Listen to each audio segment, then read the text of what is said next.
Okay, Mataji. Timirandasya jnananjanaशलाकया अक्षरन्नमिदम्येन तस्मै श्रीगुरवे नमः।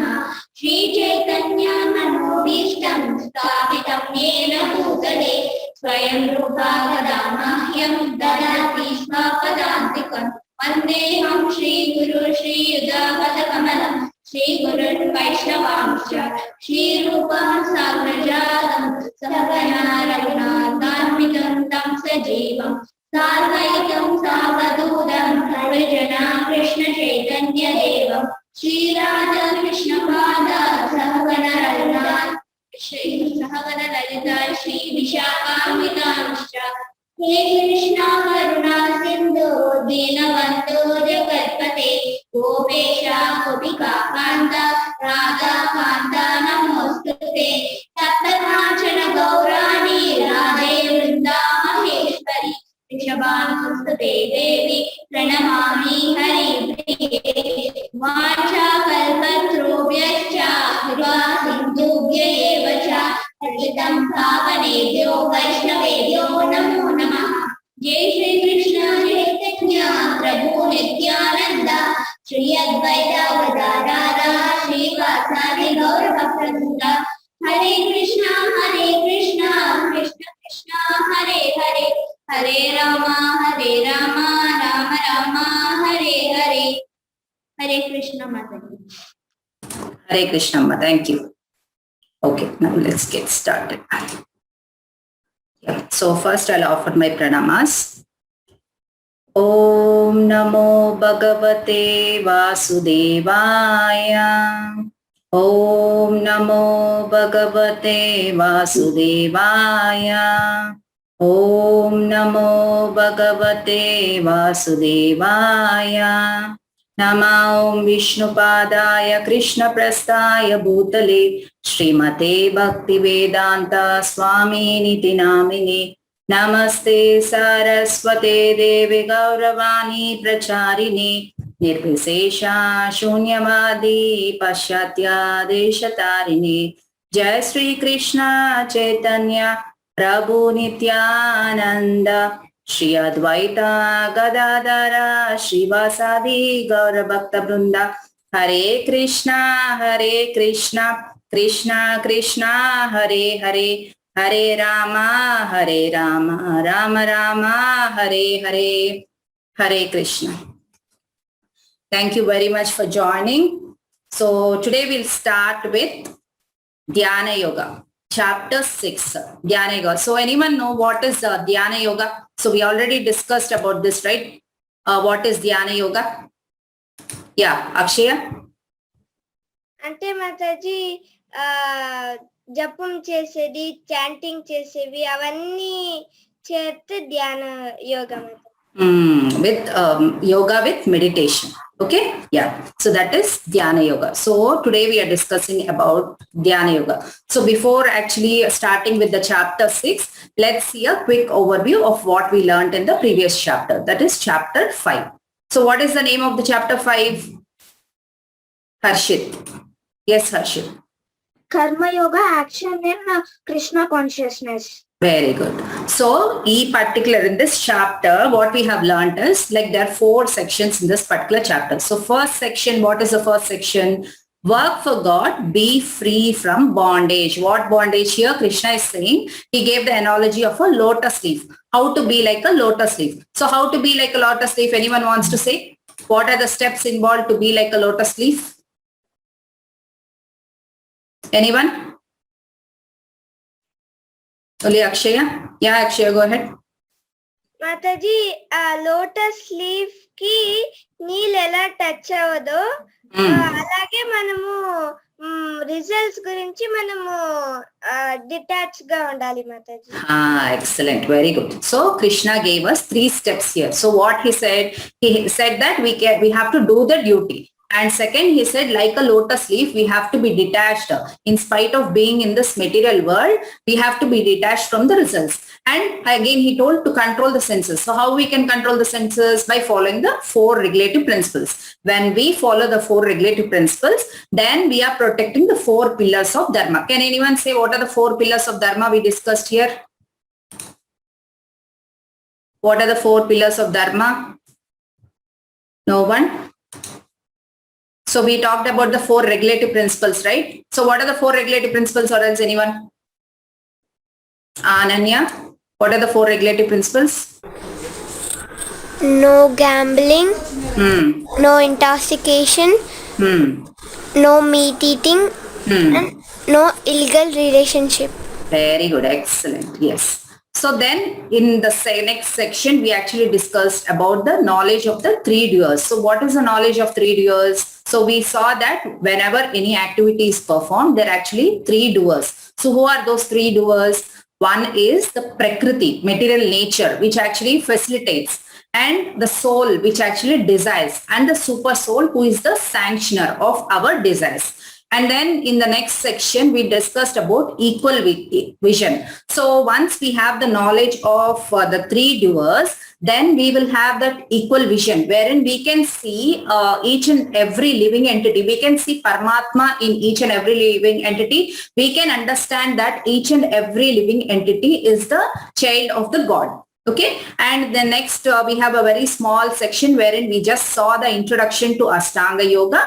And in the final section, that is a peace formula. That is a very important verse. That is 5.29. There is only one verse. In this particular section, what we learned is, if we actually understand that God is the proprietor of all the planets and all the devatas, he is the friend, he is the well-wisher of everyone, and everything is for Lord's pleasure. When we understand this, then we will automatically have peace and we will not have any enmity towards anyone in this world. Okay, that is a recap of the chapter 5. So now let's move on to the chapter 6. So before moving on to the chapter 6, so initially I was discussing about, like Bhagavad Gita, we have 18 chapters, and the first 6 chapters constitute the Karma Yoga, and next 6 chapters will be Bhakti Yoga. So let's quickly review what we have learned in all these 5 chapters so far. Okay, so by today we will actually complete 1/3 of Bhagavad Gita. Okay, so in the first chapter we were discussing about observing the armies in the battlefield of Kurukshetra. So this is basically setting the scene before even the Bhagavad Gita is spoken. Okay, and then the second chapter is contents of Gita summarized. So in this chapter, we actually discussed the entire summary of Bhagavad Gita. So here Krishna gave the basic foundation. So for anything, we need a basic foundation, right? So Krishna gave the basic foundation principle here. So what is that? We are not the body, we are the soul. That he actually gave that information in the second chapter. And coming to the third chapter, Krishna was talking about the 2 duties. So what are the 2 duties we discussed here? Anyone? What are the 2 duties we discussed in Karma Yoga chapter 3? You can raise your hand. I'll unmute you.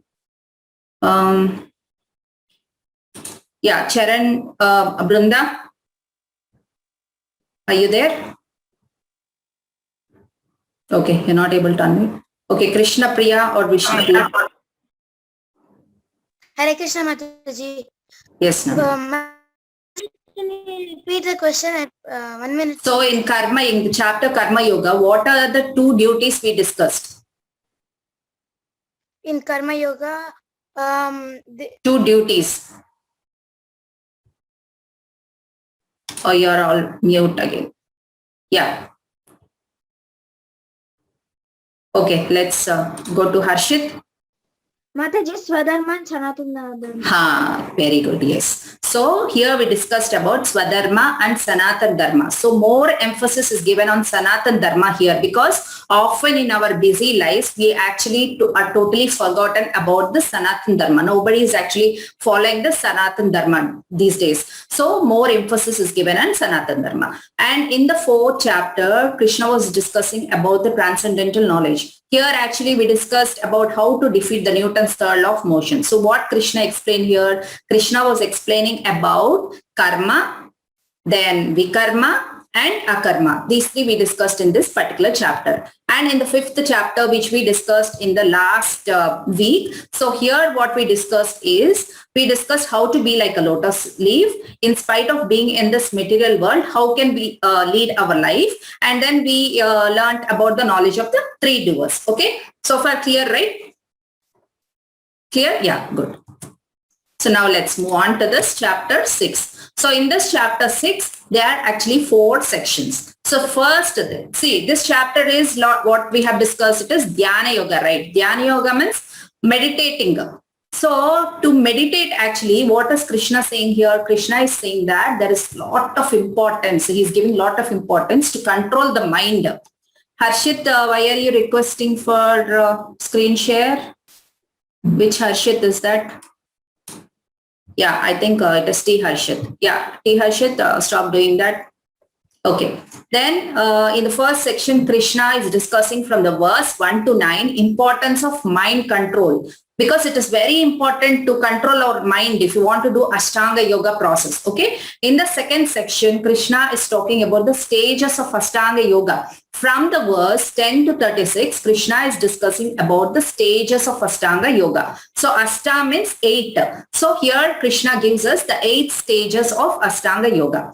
And then like Arjuna is actually listening to Krishna about Ashtanga Yoga process, but on listening to this Ashtanga Yoga process, right, Arjuna becomes very apprehensive. He thinks that this is very difficult to actually follow. Then Arjuna asks Krishna, what happens to a person if he was not able to complete this yoga process? Then Krishna explains in this section, what is the destination of an unsuccessful yogi? That is from the verse 39 to 45. Okay, and in the end, Krishna actually, after talking about Karma Yoga, Dhyana Yoga, Ashtanga Yoga, Krishna actually talks about Bhakti Yoga, and he says Bhakti Yoga is the topmost in all of them.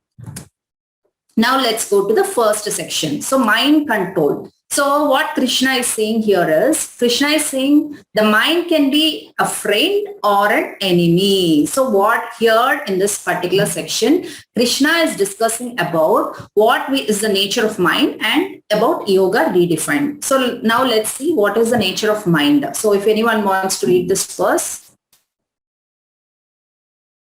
Akshaya? Yes, Akshaya.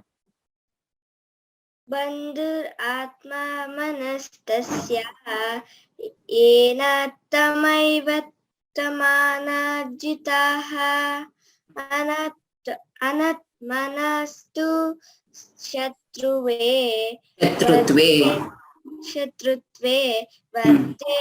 tatmaiva shatruvat. Very good. Translation?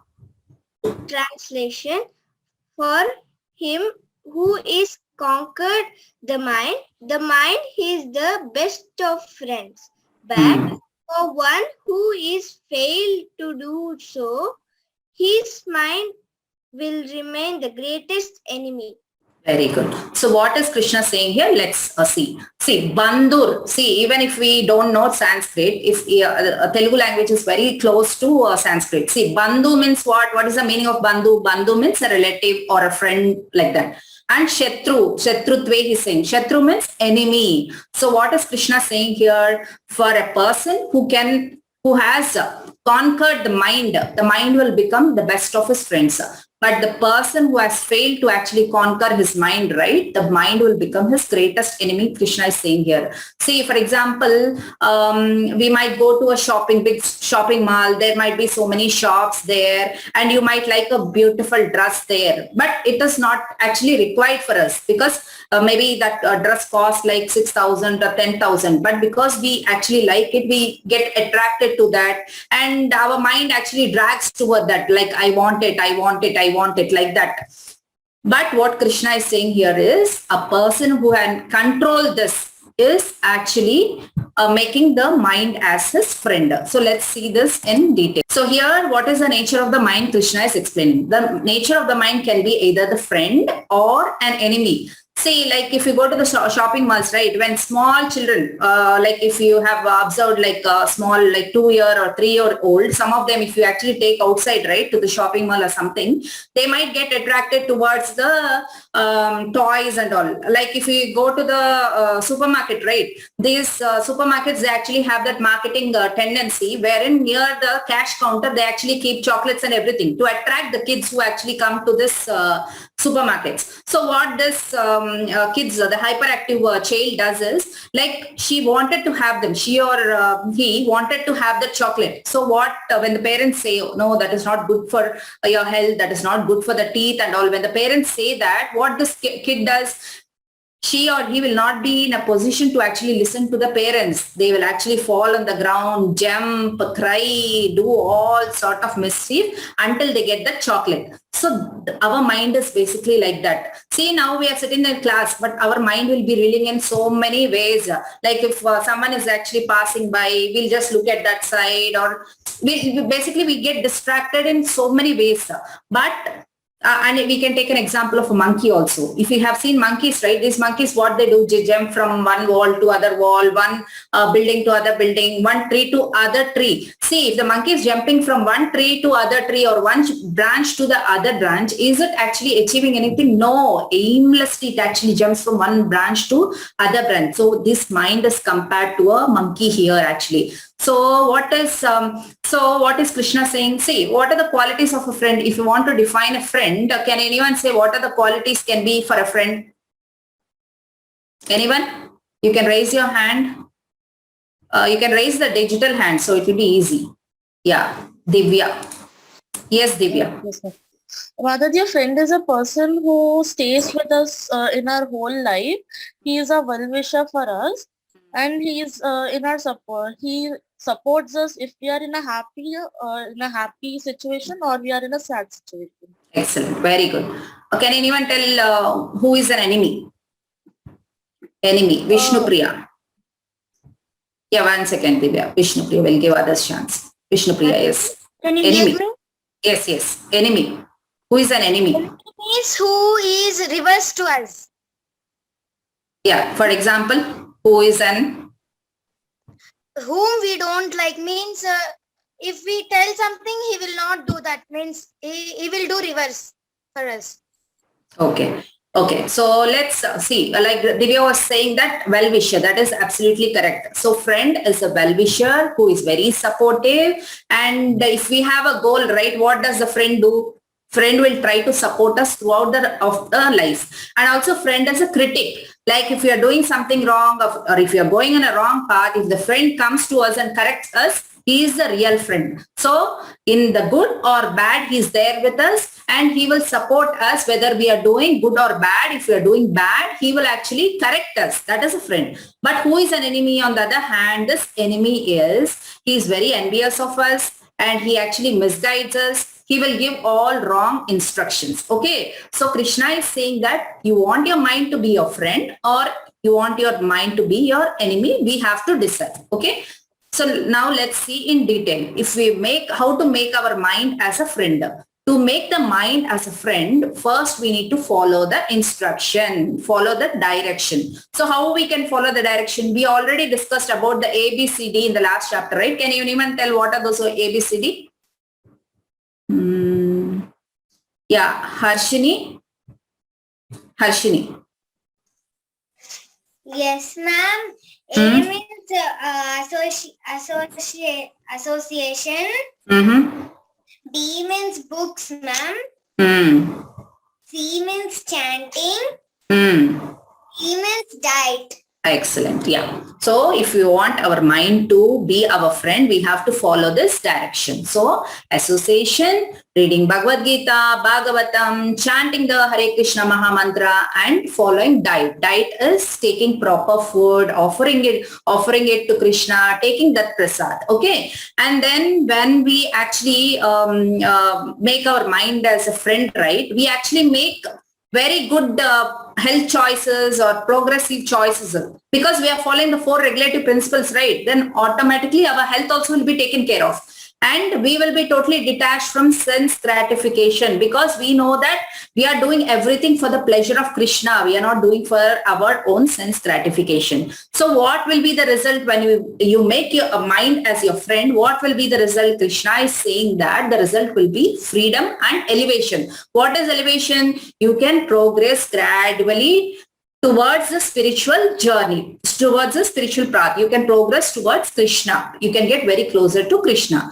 But on the other hand, if you make the mind as our enemy, what happens? This mind will actually give all sinful desires like lust, anger, greed. Will be agitated for simple things, will get angry. It actually misguides. Because of that, we actually fight with everyone. We even might lose people because of that. And we always try to have sense enjoyment. And what is the result of this? When you make your the mind as your enemy, what is the result? The result is we degrade and we entangle again in the cycle of birth and death. Okay. So this mind, actually in the mind, right, we have that inner voices. Everyone have that experience, right? When we want to do something, we hear an inner voice. So Krishna is saying here the mind is divine as well as demon. Okay, so in earlier yugas, if you see, right, the demonic people are in different place and the divine people are in different place. For example, everyone know about Ravana, right? So Ravana is a demon. So, and if you see in Lanka, if you see, all demonic people only used to be there, whereas the divine people used to live on the other hand side. But in this age of Kali Yuga, the divine and demonic are in our mind itself.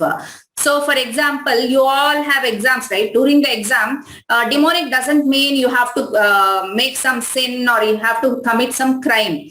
If you are actually wanted to study, say for example, you have like quarterly examinations coming in the next 1 week and you wanted to study. Meanwhile, what happens? Your mind actually gets distracted and someone is actually playing some serial or some TV show. Then you wanted to watch that. You know pretty well that you have exams in a week and you have to be well prepared for the exam. And then your mind actually give that idea, okay, see, someone is watching their TV. Why can't you go and watch TV? So in that case, what we have to do is we have to bring back the mind. Say, for example, I am actually studying. I'm I'm chanting. For example, let's take chanting. So we'll be chanting, like I'll be chanting Hare Krishna, Krishna Krishna. Someone will actually come into the door. Meanwhile, I'll automatically turn my mind and see what's happening there. So at that point of time, what we have to do is we have to bring the mind back and concentrate again. If you don't try to bring the mind back, right, it will actually be carried away. Okay? Yeah, understood? So here we can take an example. So here there is a glass of, in a half filled glass of water. So if I ask any one of you, like, how heavy? So if I have to hold the glass like this, right? I have to hold the glass in my hand like this. So how heavy will be the glass? Any answer for this? How heavy will be the glass? Yes, Akshaya. No, Mataji, we can't tell, Mataji. Very good. you got a very good answer. Anyone else? Anyone else want to give a try? How heavy will be the glass of water? There is no wrong answer. Anyone can try. Brunda, are you there?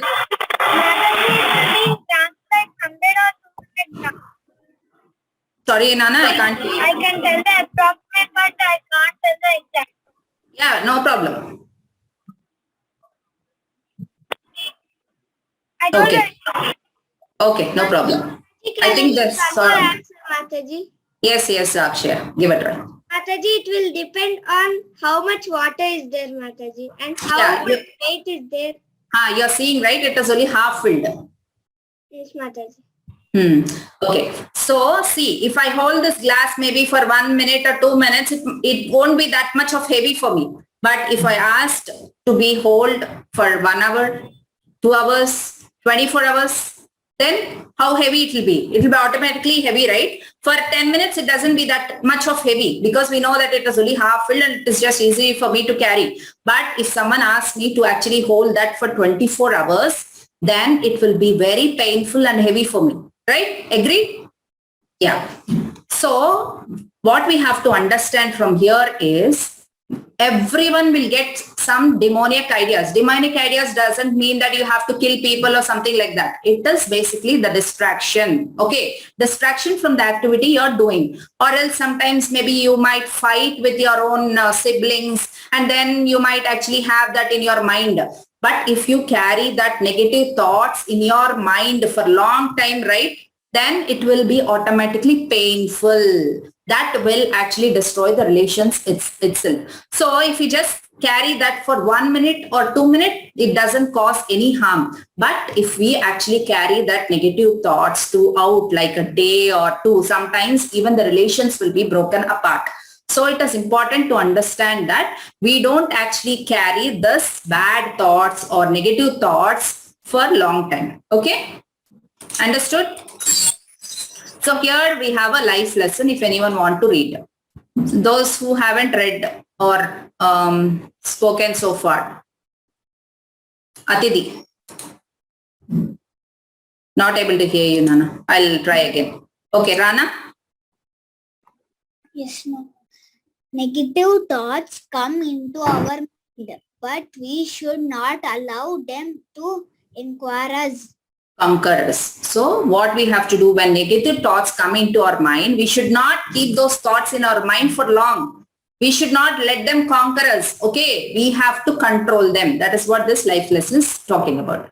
So next, here we are talking about yoga redefined, because you have been listening to Bhagavad Gita classes and you already attended DYS classes. Most of you know what is yoga. So yoga, it is coming from a word yuj. Yuj means unite. So whom to unite? So it is uniting between the individual consciousness, that is Jivatma, to that of the supreme consciousness, that is Sri Krishna, Lord Sri Krishna. Okay. So what is yoga not? So other than this group here, if outside I go and ask what is yoga to anyone else, what they'll say doing asanas, doing breathing exercise, all this they'll be telling, except you all people. Okay. So first we'll understand what is yoga not. It is not a breathing exercise. Of course, it is a part of yoga, but it is not by itself yoga. Okay. And most of them, they do physical activities to actually, because if someone is obese, they actually go and do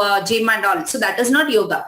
And leaving everything and going and sitting in Himalayas, that is also not yoga. And I have thyroid or I have diabetes or something, and doctor has suggested me to do some physical exercise. That is also not yoga. You're doing it for your own sense enjoyment, right? So that is not yoga. Now let's see what is yoga. So we already have discussed most of this in third and fourth chapters. So I'll quickly go through this. So first we start with karma kandis. Everyone know that we start with karma kanda, right? So here sakama karma. So this sakama karma yoga people, what they do, they are mostly result oriented. They perform some rituals and they want some result from that. Okay. For example, this Satyanarayana Vratam during housewarming and all, right? And during wedding also they do Satyanarayana Vratam and all. So basically they wanted Krishna, the Lord, to be part of their celebration. That's it. And they want quick result. But the problem with this Sakama Karma Yogi people is they don't actually advance further because they're getting results, right? They're happy people. They'll just enjoy and they'll perform the rituals. They'll get the results. That's it. They'll forget about going to next level. Then next is Nishkama Karma Yogi. So this Nishkama Karma Yogi is actually not attached to the results, but they perform the duty very well. They're not at all sinful people. They follow everything as per the scriptures. So whatever is there in the scriptures, they perform all this. But these people are attached to the duty. They do the work in such a way that they're very much attached to their duty. And the problem with this Nishkama Karma Yogi people is they actually don't realize that there is something higher above than that. And they actually again come into the cycle of birth and death. Okay. And they have this miseries, threefold miseries, all this they actually suffer. Next level is the Jnana Yoga. So Jnana Yoga means we already discussed in the last chapter. Like these people, they will actually have the knowledge of the viewers. They'll actually know the difference between the soul and the super soul. That is Paramatma. They will know who is Paramatma. And these people actually, what they try is, the problem with these people is they actually think that Brahman feature is there, right, of Krishna. So these people think that light wala form is there, right? That is only the form. They think that is the impersonal form. God is impersonal, and they actually try to merge in this Brahman.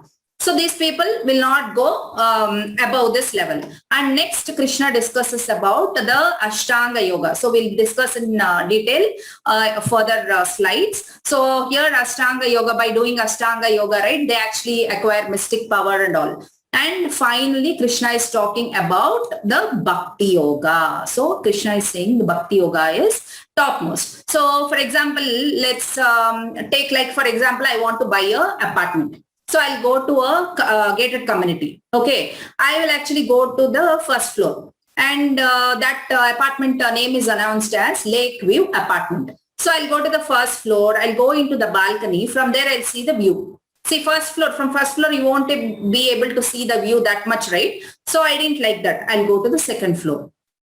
In the second floor, I'll go to the balcony again. The view is better than the first floor, but it's not very super view. So what I'll do is I'll take an elevator. I'll go to the top floor. Top floor, there is a penthouse. There now, you know, for every houses, they're keeping this French doors, right? I'll just open the French doors. I'll stand in the balcony and I can see an amazing view. So this ladder, which we are seeing here, we can compare to that. See, either you can take a step-by-step process, like you have steps, one step after the other, like a Sakama Karma, Nishkama Karma, Jnana Yoga, Ashtanga, and then you can go to Bhakti Yoga. Or else there is an elevator. See, for example, I actually came just now to look into the apartment. I'm still in the basement. I'm in the cellar. So I'll take the elevator, directly go to the penthouse. Okay, so it is possible that you can elevate directly to the Bhakti Yoga, or you have to take this step-by-step process. Okay, because Krishna is saying that Bhakti Yoga is the topmost, there is a very chance on what you want to choose, whether you want to choose by going through the steps one after the other, or whether you want to take the elevator. That is up to the individual. Okay, so here we have a life lesson based on that, if anyone wants to read. Yamini? Yes, Yamini. You choose our goal and it defines your role. Yeah, thank you. So you choose your goal and that defines your role. See, if I want to become a Krishna devotee, what I have to do? I have to follow Bhakti Yoga. Okay, I have to be the servant of Krishna. So when you choose your goal, that defines your role. This holds good even for the material education you're actually studying. So you have to choose your goal wisely. It's not like, for example, if you are in 9th grade or 10th grade, just getting influenced by your cousin, someone is a doctor or someone is an engineer, you cannot just get influenced by them and choose your role. You have to choose your role very carefully. That actually defines your role. Okay. Next, now Krishna is talking about the Ashtanga Yoga. So here Krishna is giving the detailed steps on how to follow this Ashtanga Yoga process. So to follow this Ashtanga Yoga process, there are physical practices, mental practices, and their difficulties as well. So what Krishna is saying first is to actually follow this Ashtanga Yoga, you actually need to go to a secure, secluded place. Okay, the place should be very clean, and there you have to look to a position wherein you have to wear kusha grass, and then on that you have to keep a deer skin on that on a soft cloth, and that position, see, it should not be too high or too low. It has to be in a position where it is not too high or too low, and you have to sit there and then do the meditation on the Lord Sri Krishna. That is what Krishna is saying. And here why we use kusha grasses, like if you see, this kusha grass is even used in Kumbh Mela. In Kumbh Mela, with this grass, they actually purify all the objects which they actually use for Kumbh Mela. So this kusha grass is considered to be like a very sacred thing, which actually purifying dignifying object basically. Okay. And why they use deer skin is when the person has to meditate, right? He has stood there for a long time, like days, years, like that they meditate, right, people? So with the deer skin, right, like poisonous insects like scorpions or snakes, they don't come when this deer skin is there. Okay. So that their meditation doesn't get disturbed. Now we have 2 verses here if anyone want to read. Krishna Priya. Hare Yes. Krishna. Hare Krishna. Sankaya Shirogrivam Dharayanna Chalam Stira Samprekshya Nasikagram Swam Disascha Navalokayan Prashantatma Vigatabhir Brahmachari Vrate Stita Manah Samyamya Machito Yukta Asita Matparaha. Very One should good. hope. We'll get translation to someone else now. Okay, Yeah. Mataji. Yeah, translation. Who wants to read? Who did not read so far? Harshit T. Yes. Yes, Mataji. One should hold one's body, neck and head erect in a straight line and stare steadily at the tip of the nose. Thus, with an Agitated. unagitated, Hmm. subdued Subdued. mind, Hmm. subdued mind, devoid of fear, completely free from sex life. One should meditate upon me within the heart and make me the ultimate goal of life. Okay. So what is Krishna saying here? After actually laying that kusha grass and setting your position, right? What is Krishna saying here is Samam Kaya Siro Grivam. Siro means head. Grivam means neck. He's saying your head and neck should be in a erect position. Like, stick, right? How the stick will be there? Like that, you have to be in erect position. And Achalam Stiraha. He's saying you have to sit steadily and actually focus on the tip of the nose. So you should not be moving this side, that side. See, for example, now everyone has switched on the video. Even myself, I'm sitting in this chair while talking. I'm actually moving that side, this side, rocking front and back. So we are not able to sit for 1 minute also. Think about how doing this Ashtanga yoga. Yeah, so that difficult it is. So what Krishna is saying here is you have to keep your head, neck, everything erect. Your body should be still like a stick and your mind should not be agitated. Like you should not get distracted. And he's saying in this second sloka, what he's saying is Prasantatma Vigata Bir. He's saying the mind should not be agitated, unagitated, subdued mind. And he's saying completely free from sex life. One should meditate upon me in the heart. That is the ultimate goal of life. So ultimately what we have to do is we should not move from this position at all. Sit still, control the mind, focus, and then meditate upon the Supreme Personality of Godhead. That's what Krishna is explaining here.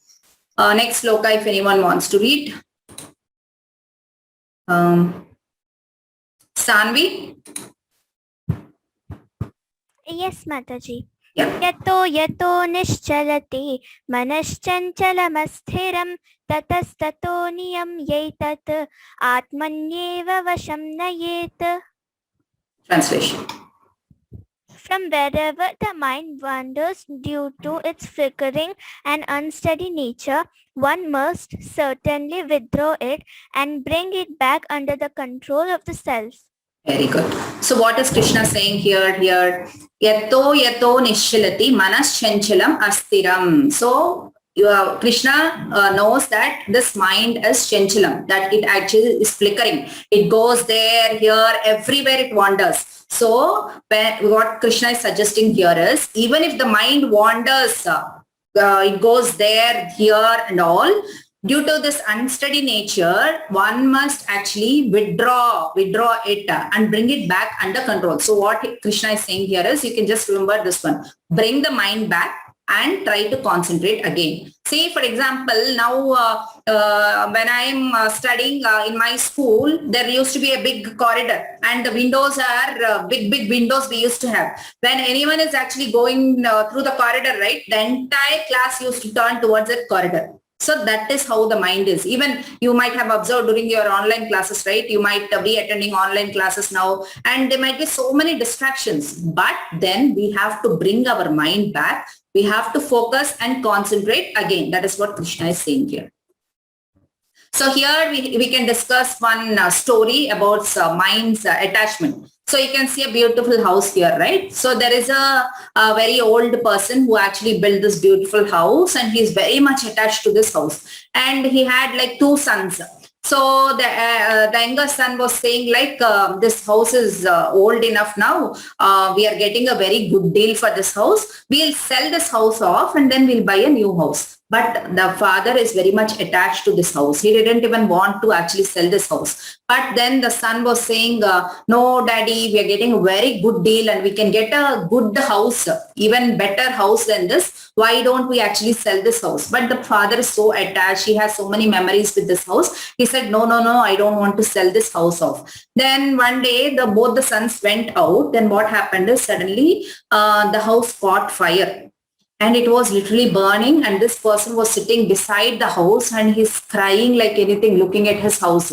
Then these 2 brothers who went outside, sons who went outside, right? They came and the elder son was saying to his father, father, don't cry.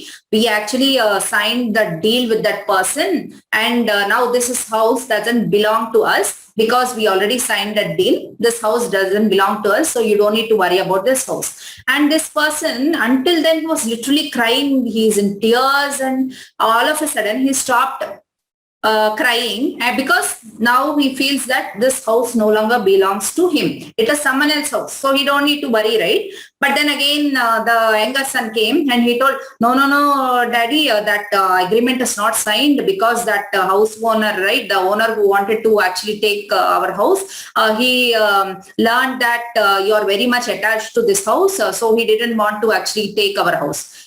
Then again he started crying. Until then he stopped, because he was thinking like, no, this house doesn't belong to me. It is someone else's house, right? Then it's fine. Now again he learned that, okay, this is again our house. He started again weeping. Then again the elder son came, no, the younger one brother doesn't know about this. I already signed this deal. Don't worry about that. So what we can understand here, our happiness and distress is not because of that house. That person's happiness and distress is not because of the house. It is because he is attached to the house. So we have to understand that whatever happiness or distress we get in our life, it is because of the mind's attachment towards that object. Okay, understood everyone? Clear? Okay. So Krishna was talking about physical and mental practices, right? In mental practices, what Krishna is saying here is the mind should be unagitated and there should not be any material desires. And then complete celibacy, that is free from sex life. And here Krishna gives an analogy of how we have to control our mind. So if there is a lamp in a windless place, right, when there is so much of breeze, like during Diwali, you all actually light lamps, right? So what happens when you light a lamp outside? When there is lot of wind or breeze, these automatically put themselves off. So what Krishna is saying here is, if there is a lamp in a windless place, the light will be so steady, right? It won't flicker that side, this side. Or else if it is very breezy, right, that light will actually be flickering that side, this side. But if there is a lamp in a windless place, how steadily it is actually burning, Krishna is saying that we have to control our mind in that way. And we have to regulate our habits. Okay, these are the mental practices. So now let's move on how we are talking about the 8 steps of Ashtanga Yoga process. So Ashtanga means 8. So 8 processes to actually perform this meditation. So what is Krishna talking about here? Yama means don'ts. So we all know, right? There are some do's and don'ts everywhere. Like in your school or at home also, there are some do's and don'ts.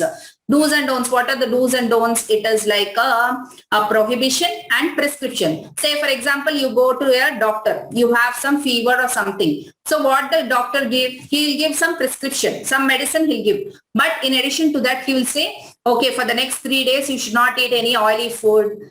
and he will suggest you should not eat this, you should not eat that. He'll suggest, right? For example, someone has diarrhea, then the doctor will prescribe you should not eat these foods, you should not eat this food. So that is, he gave the prescription, the medicine, and there is also prohibition. Yeah, those are yama and niyama.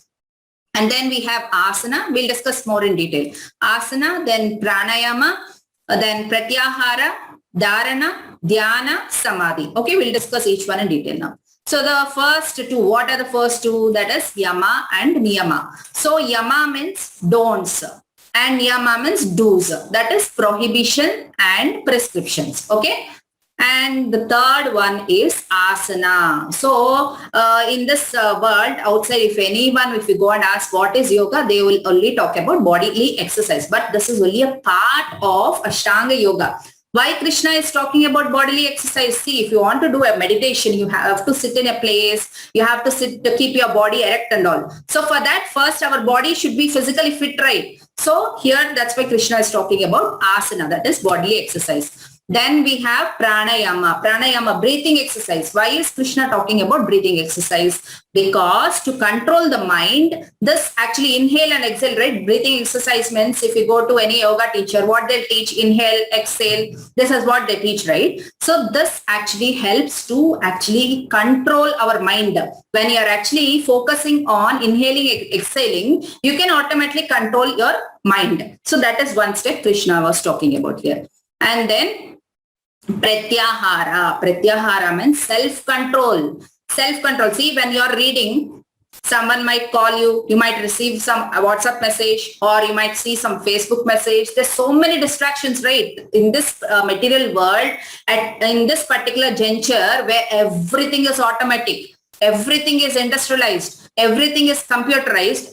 There's so many distractions. There are so many distractions. If you have a phone in your hand, there is a distraction there. If you have a TV, there is a distraction. So there's so many distractions around. Like, for example, you want to study, then your friend calls, say, okay, log in into that, let's play some game or something. So like that, there's so many distractions. So what we have to do is we have to control ourselves. That is what is pratyahara. So far we have discussed 5 steps, right? So these 5 steps are the preparatory steps to actually perform Ashtanga yoga.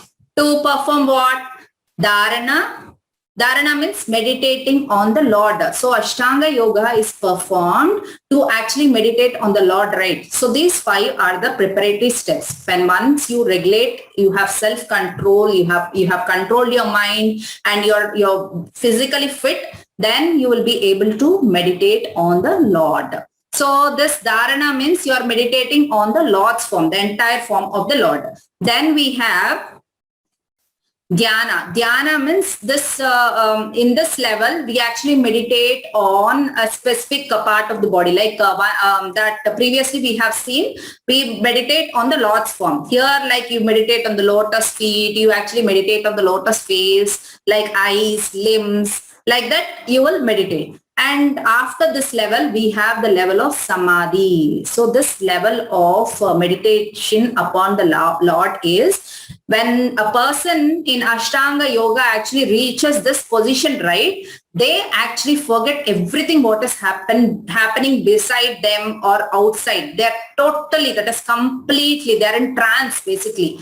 They are completely immersed on the devotion of the Lord. They won't know whatever is happening outside.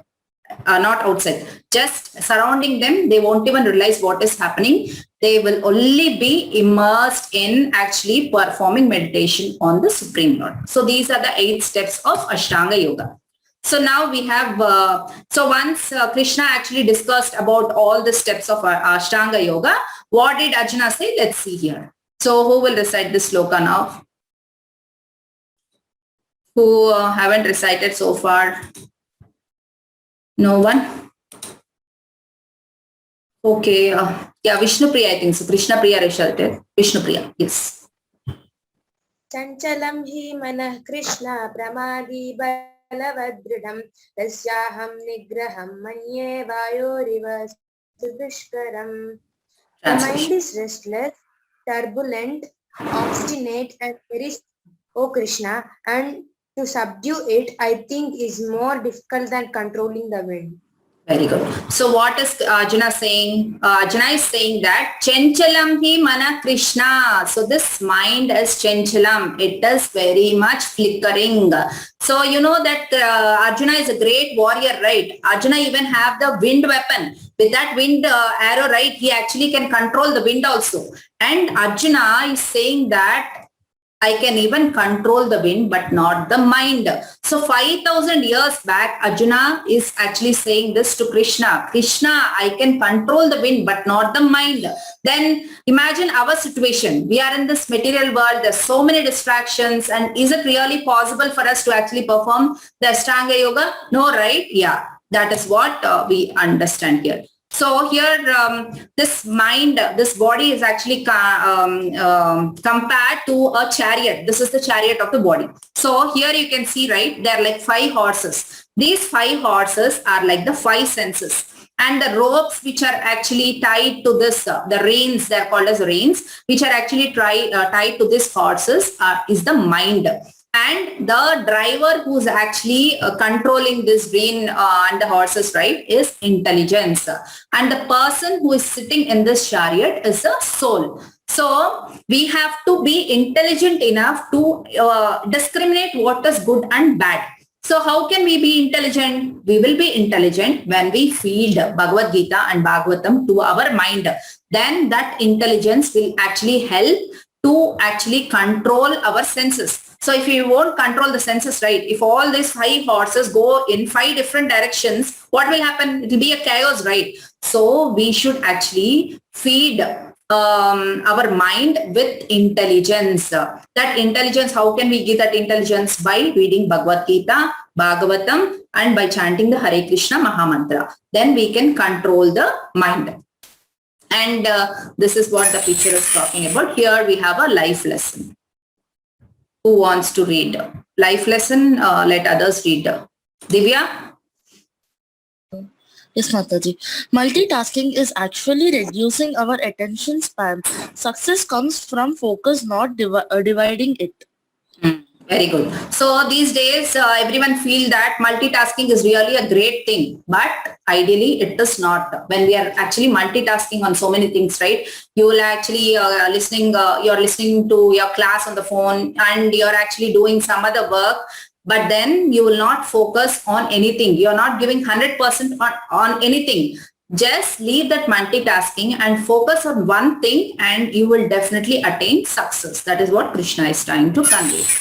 Here we have another life lesson if anyone wants to read. Okay. Vanshika and Shrinika? Mataji, we are not able to see. Yeah, now check. And your mind. Yeah. So all of you know about spam, right? In emails, we get spam mails. During like WhatsApp also, sometimes we keep, if there are so many messages, we keep saying that don't spam the group, ping personally and all, right? But what we are doing is we are actually spamming our mind. We are spamming our mind. Like, for example, there's so many social network and we actually try to add so many friends into social network. And if you actually are watching something on YouTube, right, what these YouTubers, they actually do, for their promotion, they actually advertise. Like when you're watching some video, they actually advertise a lot and you'll get influenced and you'll click on that and you'll go to another YouTube. From there, it will be going on and on. There is no end for that. So we should not spam our mind. We have to feed whatever is required only to our mind. Okay. So again, we have a verse here.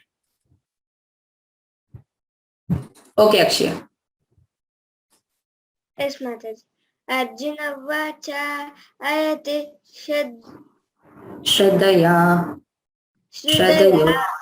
Shradhayo peto yaga chalita manasaha aprahya yoga samsthitim kam gatim Krishna gacchati. Very good. Gam gatim Krishna gacchati. That is important. Translation.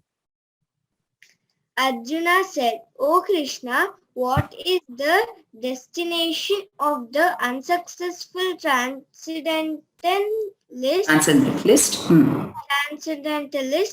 who in the beginning tasked takes to the process of self-realization with faith, but who later desists due to worldly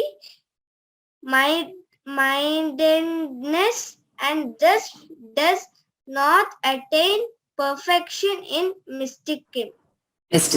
Yeah. So what is Arjuna asking Krishna is, like, we'll start that we have to, we wanted to perform the Ashtanga Yoga. We'll be very serious to actually achieve that goal. But if a person is not able to attain, if he's not able to be successful in that process, what is the destination of that particular person? Arjuna is asking to Krishna, what is the destination of the unsuccessful yogi?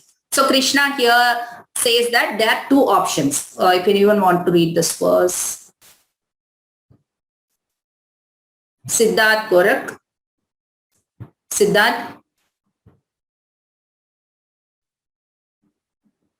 Yes, Siddharth.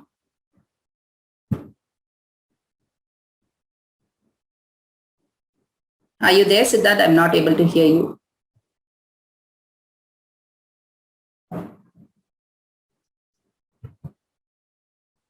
No. Okay, I'll ask you for the life lesson then. Okay, who else will read? Siri. Yeah, Siri. प्राप्य पुण्यकृतां लोकान् उषित्वा शाश्वती समा शुचीनां श्रीमतं गेहे योगभ्रष्टोऽभिजायते. Translation. The unsuccessful yogi, after many years of enjoyment on the planets of the pious living entities, is born into a family of righteous people or into a family of rich aristocracy. Very good. So in answer to the question which is asked by Arjuna, what happens, what is the destination of the unsuccessful yogi? Krishna is giving that two options. So let's see what are the two options. So first option is, Krishna is saying that if the particular person actually fall from an advanced position, that he has done so much pious activities, so much devotional service throughout his life, or else like we are seeing the Ashtanga Yoga process, right? So he has meditated upon the Lord for so many years, but then he actually falls, like he was not able to complete that process. Then what Krishna is saying here is, they will actually take birth in a spiritual family. So spiritual family, why Krishna is saying in spiritual family? Because in that family, they will be able to have access through to the scriptures. The family will be basically wise yogis. Then automatically the children of them also will have access to all the scriptures, right? Right from their birth, they will have access to the scriptures, and rapidly they will progress into the spiritual path, and they will actually reach the destination. Their destination, what is their destination? Goloka Vrindavan. Okay. And the second option Krishna is saying here is, when they fall from the beginner position, like for example, a particular person has just started chanting, and maybe for a year or so he chanted the Hare Krishna Mahamantra, and by some reason he actually left that. Then what Krishna is saying here is, this particular person, they will actually go to the planets of the pious, like the Svargaloka. They'll basically go to the heaven. There they will enjoy many years, and then all of a sudden they'll remember, oh, I have to actually worship Krishna. They will actually fall down, take birth in this material world in a rich aristocratic family. Rich family, why? Because Krishna is ensuring that they have all the things available for them, so that they can focus on the devotional service. Okay, understood? There are two. What are the two options Krishna gave? One is advanced position, then they will be born in a spiritual family. Other one is from beginner's position, and they will actually go to Svargaloka, enjoy there, and they will be born in a rich family. Clear so far? Any questions? So many examples to take here from scriptures. I'll just quote one example. So everyone know Bharat Maharaj, right? Everyone knows about Bharat Maharaj, yes. So Bharat Maharaj, he ruled the kingdom for so many years, like thousands of years. And then he actually retired from his position. He went to the forest, and there he was actually worshipping the Lord. One day what happened is, like Bharat Maharaj, he actually went to near the river.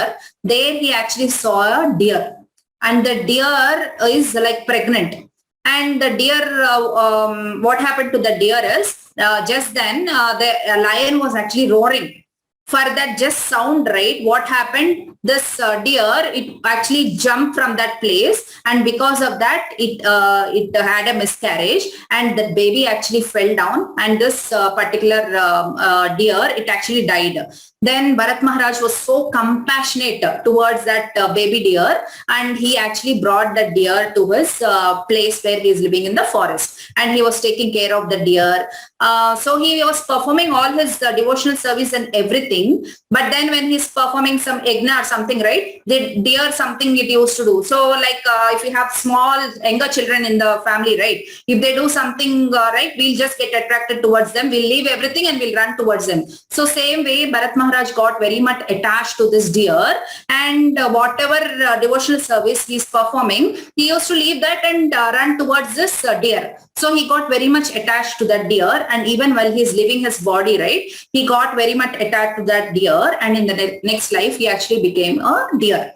But since he was very pious and he has performed lot of devotional service throughout his life, Krishna was so merciful that even though he got a deer body, he could actually remember. Krishna gave him that remembrance of his previous life, and from where he took birth, he actually moved from that place, and he went to a ashram wherein there are sages, and that deer was actually going near that sages, and it was trying to actually get attached to that. And finally, he got another life, Jada Bharat, and in Jada Bharat, he was his life was that he was detached with all this worldly pleasures, and finally he attained Vaikunta. So what we can understand here is, whatever devotional service we have done in this life, that will actually give a very good result for us in our next life. See, for example, if I am an engineer in this life, from next life, I don't actually start from an engineer again, right? I have to start from ABC. But in devotional service, it is not like that. Krishna is saying that he will give you the remembrance, and he will actually give you that opportunity wherein you can continue from where you started. Okay. So here we have a life lesson, if anyone wants to read it. Let me see who didn't read any time. So Harshini already read. Charan Sai. Can you unmute Charan Sai? No? Now, Yeah. now spirituality is a win-win situation always. Very good. So what we have to understand here is, if we are in this path of spirituality, it is always a win-win situation. Even if we have observed something that is not giving us happiness, we have to understand that it is because Krishna knows that that is an impediment for us in our journey. That is why he is taking that out. So whatever sadness, happiness or sadness which we have in this life, because Krishna knows whatever is causing being an impediment, he is taking that out. Okay, understood? So we have to understand that spirituality is a win-win process.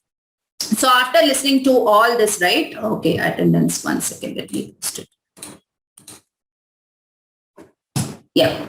So what we have to understand here is, after listening to all this, right, what Arjuna was saying, Arjuna again is confused. Arjuna said that, Krishna, why are you telling me all these processes? Just tell me one process which is the best, and I'll just follow that process. So Krishna was asking Arjuna was asking Krishna to give him a process which is the best, so that he'll follow that. So to answer that, Krishna gave this this particular process. So if anyone wants to read this. Brunda. Yes, Brunda. Yes, Mataji. तपस्विभ्योऽधिको योगी ज्ञानिभ्योऽपि मतोऽधिकः कर्मिभ्यश्चाधिको योगी तस्माद् योगी भव Arjun. Translation. A yogi is greater than the ascetic, greater than the empiristic, and greater than the fruitive worker. Therefore, O Arjuna, in all circumstances, be a yogi. Yeah. Okay, so you can mark the attendance. Only the number is not changed. That's fine. Just go ahead and mark your attendance. Okay. Yeah. So what is Krishna saying here is tapasvibo diko yogi. So what is Krishna saying here is who is the topmost yogi? Krishna is saying whether you practice karma yoga or whether you practice ashtanga yoga or whether you practice jnana yoga, Krishna is saying who is that yogi? Who is the best? He's saying Bhakti yogi is the topmost. We have one more verse, I think. So let's go ahead to that verse. Okay, there's no verse here. Yeah. So all the other yogas which Krishna was talking about, like Karma Yoga, Jnana Yoga, Ashtanga Yoga, all these yogas are progressions towards Bhakti Yoga. There might be people who actually start from Karma Yoga, then go to Jnana Yoga, Ashtanga Yoga, and to Bhakti Yoga. So Krishna is saying that all these yogas are progression. See, for example, we can take, if you wanted to buy a mobile, right? If you go to the mobile store and that person gives you one mobile, will you actually buy that mobile and come back? No, right? We need so many models. We need to see so many models. Like you want Samsung, you want iPhone, you want so many models to be there, right? In Samsung, again, you want to see so many models. So Krishna also is giving that variations here because there's so many types of people who actually will be interested in different types of things, right? Just like that mobile store example. If I go to the mobile store and if I want to buy a mobile, I just won't just grab the mobile which that person, the salesman give me, right? No, I wanted to choose what all are there. I wanted to choose the best one. So Krishna is saying here, all these yogas are progression towards Bhakti Yoga, but Bhakti Yoga is the ultimate. It is the topmost. So this is the final verse, and this is a very, very important and beautiful verse. If anyone wants to read this verse, Harshit. Yeah, you're on mute. Yeah. Yogi namapi sarvesham madgatenam taratmanam shraddhavan bhajate yo mam same yukta tamo mataha. Translation. And of all yogis, the one with great faith who always abides in me, thinks of me within himself and renders transcendental loving service to me. He is the most intimately united with me in yoga and the highest of all. That is my opinion. Very good. So this is a very, very important verse which we can all meditate on. So what is Krishna saying here? And see, Krishna is not forcing us to do this again. He is saying above all this, I am thinking this is the best. This is my opinion, Krishna is saying. Like nowhere in Bhagavad Gita, Krishna actually tries to actually force us to do anything. He is actually giving us different progressions. He's giving us different paths. He has given us the free will to actually choose what we want. But he's saying this is the best. So let's see in detail. So what is Krishna saying here? Madgate nantaratmana. That is one who abides in me, thinks of me within himself, who actually sees Paramatma within ourselves and within every living entity. Then he's saying, Shraddhavan bhajate yomam. Renders. Bhajate means rendering service. So this actually came from doing. Shraddhavan bhajate yomam means render service unto me. Okay. And then what happens if we actually practice Bhakti Yoga? So it will give maximum result and minimum effort is required. And there is no qualification required. Even a 3-year-old can actually chant the Hare Krishna Mahamantra. That's how simple it is. Okay. And no qualification is required. Like if you want to do Karma Yoga, right? If you want to perform all those rituals, homas, yajnas, fire sacrifices and all, we need lot of wealth. We need like brahmanas be required. So many materials be required to perform all this. But here we actually don't require all that. And Krishna is saying it is completely sin-free. And Krishna takes control. So why Krishna takes control, we'll understand. So here we can actually quote an analogy, which is generally quoted by Prabhupada in most of his lectures. So, monkey and cat, right? So monkey, what it does, like how the monkey baby actually holds to it. Yeah, yes, Akshaya. Mataji, at its womb it will carry, Mataji. Ah, right, yeah. How does the kitten actually, the cat hold its kitten? I think with the mouth, Mataji. Exactly, yeah, very good. So see, in the monkey, right, monkey is actually what is happening. The baby is actually holding towards its mother. But in case of cat, the cat, that is the mother, is holding the kitten. So if this monkey is jumping, the mother monkey is jumping from one branch to the other, from one wall to the other, what happens? This baby sometimes might fall off because it is depending on its own energy. But if you see the cat, right, the cat is holding its baby, kitten. The mother is holding the baby like this. So there is no chance that the kitten will fall off. So Krishna takes control means when we actually progress towards Krishna, when we actually takes one step towards Krishna, one step is enough. If you take towards Krishna, he is actually taking control of us. He will actually take care of us. That how dear he is towards the devotees. Okay.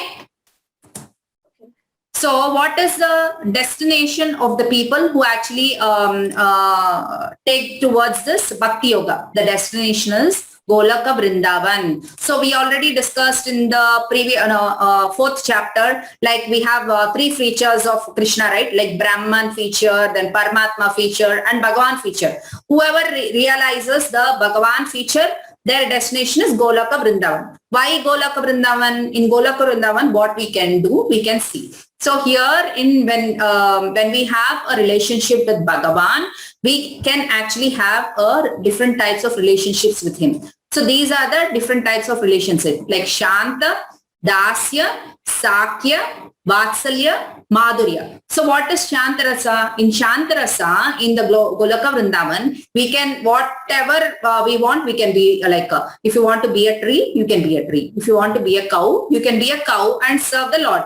And Dasya Rasa means you can be a servant of Krishna. Like you can actually cook for him, you can actually wash his clothes, you can wash his shoes, you can actually do all that as a Dasya. Sakya means friend. So, like for Krishna, there's so many Gopabala's friends, Sudama is a friend. So like that, you can actually be a friend to Krishna and you can enjoy a picnic with Krishna in Golaka Vrindavan. Then we have the Vatsalya Rasa. When we talk about Vatsalya Rasa, Yashoda Mai is there, right? Yashoda Mai actually cooks so many delicacies for Krishna. Like that, we can have our relationship with Krishna. Then there is this Madhurya Rasa. Madhurya Rasa means we can be a wife of Krishna. So in this, all relationships, we can establish relationship with Krishna. Okay. So that is the end of this chapter and we will do a quick overview and then we'll take any questions if you have. Okay, so in this section, the first section we discussed about the importance of mind control to actually do the Ashtanga Yoga process. It is really important to actually control the mind. And here Krishna was talking about what is the nature of the mind, whether mind is a friend or enemy, and what is when the mind is a friend, what happens and what are the results we discussed, and if the mind is an enemy, what are the results we discussed. And then we discussed about yoga redefined. We have seen that yoga ladder where we have seen the Sakama Karma Yoga, Nishkama Karma Yoga, then Jnana Yoga, then Ashtanga Yoga, and finally we saw the Bhakti Yoga. There Bhakti Yoga is the highest. And then we saw the stages of the 8 stages of Ashtanga Yoga. Ashta means 8. There are 8 stages of Ashtanga Yoga. Those and all we discussed here. And here Arjuna was asking a question. If someone starts the Ashtanga Yoga process and they were not able to complete, then what will be the destination? So here Krishna actually explained two options Krishna gave. So if from the beginner position he gave and an advanced position he gave. And then the final section, that is the beautiful verse which we had, the 6.47, which is very important. And here Krishna was explaining about what is Bhakti Yoga and why Bhakti Yoga is the topmost, and what are the results of following this path. So from 7th chapter, we will actually discuss about Bhakti Yoga in detail. And with this chapter, we actually completed Karma Yoga. So we'll start off with the Bhakti Yoga from the next week. And Acharyas actually describe this particular Bhakti Yoga, right, from 7 to 12. These are the most blissful chapters to actually meditate on, to actually implement in our day-to-day life. So we'll discuss about them in from the next week, 7th to 12th. So thank you very much. Hare Krishna, Grandraj, Srimad Bhagavad Gita ki Jai, Srila Prabhupada ki Jai. Hare Krishna.